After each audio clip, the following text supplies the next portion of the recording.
प्यारे बच्चों, आज हम एक नए टॉपिक के साथ आए हैं और हमारा टॉपिक है बेसिस। बेसिस वो सब्सटेंस होते हैं जो स्वाद में कड़वे होते हैं और स्लिपरी टू टच होते हैं, फिसलनदार होते हैं। कैसे डिफाइन करेंगे इसको? Bases are substances that are slippery to the touch and bitter in taste. और एक बात और कि बेस रेड लिटमस को ब्लू में कन्वर्ट कर देते हैं। बेस के बारे में एक आर्हेनियस कंसेप्ट है, those substances which give hydroxide ion या hydroxyl ion OH ion in their aqueous solution. वो सब्सटेंस जो जल में घुलने पर हाइड्रोक्साइड आयन देते हैं, उन सब्सटेंसेस को कहते हैं बेसिस। एक बात और आपको याद रखनी है कि बेसिक सब्सटेंस वो हुए जिन सब्सटेंस में क्या प्रेजेंट होता है, बेस। और कुछ एग्जांपल्स दिए हमने बेस के, NaOH sodium hydroxide, calcium oxide CaO, calcium hydroxide CaOH का होल ट्वाइस।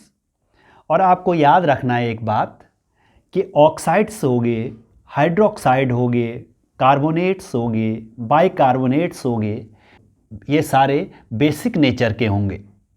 जितने भी बेस होते हैं वो वाटर में सॉल्युबल नहीं होते हैं, और जो बेस वाटर में सॉल्युबल होते हैं, घुलनशील होते हैं, उन बेसिस को कहते हैं alkalis. A base which is soluble in water is called alkalis. Water में घुलने वाले बेस को कहते हैं एल्कलीज। और कुछ बेसिस हैं जो वाटर में घुलनशील होते हैं, जो वाटर में सॉल्युबल होते हैं, इनको एल्कली भी कह सकते हैं, जैसे NaOH, KOH, CaOH का होल ट्वाइस। और आपको एक बात और याद रखनी है कि all the alkalis are bases but all the bases are not alkalis। इसका मतलब ये है कि सारे बेस एल्कलीज नहीं होते हैं, क्योंकि सारे बेस वाटर में क्या नहीं होते हैं, घुलनशील नहीं होते हैं। और वाटर में घुलने वाले ही बेस को क्या कहते हैं, एल्कलीज। जो इंसॉल्युबल होते हैं वाटर में, जो घुलनशील नहीं होते हैं, वो बेस हैं फेरिक हाइड्रोक्साइड, क्यूप्रिक हाइड्रोक्साइड। तो आप समझ गए होंगे कि जो बेस वाटर में घुल रहा है उसको कहते हैं एल्कलीज। बेसेस दो टाइप्स के होते हैं, एक स्ट्रॉन्ग बेस और दूसरा वीक बेस। आप पहले से समझ चुके हैं कि जो बेस वाटर में सॉल्युबल होते हैं, जो बेस वाटर में घुलते हैं, उन बेसिस को कहते हैं एल्कलीज।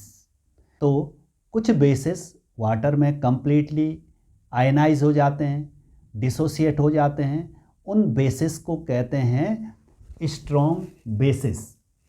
और वो बेस वाटर में कंप्लीटली आयनाइज होके लार्ज अमाउंट में हाइड्रोक्साइड आयन बनाते हैं, उन बेसिस को कहते हैं strong base. A base which is completely ionise in water and produces large amount of hydroxide ion called strong base. हमारे पास स्ट्रॉन्ग बेसिस के कुछ एग्जाम्पल्स हैं, जैसे NaOH, KOH।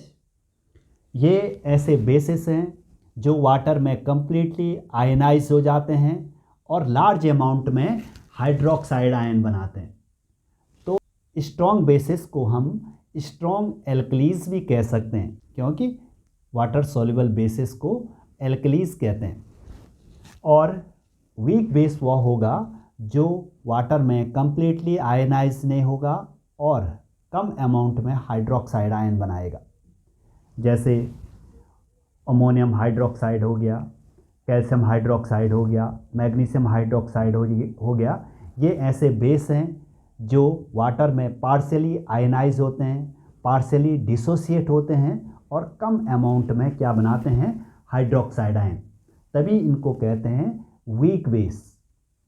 Those bases which are partially ionized in water produces a small amount of hydroxide ion. उन bases को कहेंगे weak base या वीक एल्कलीस।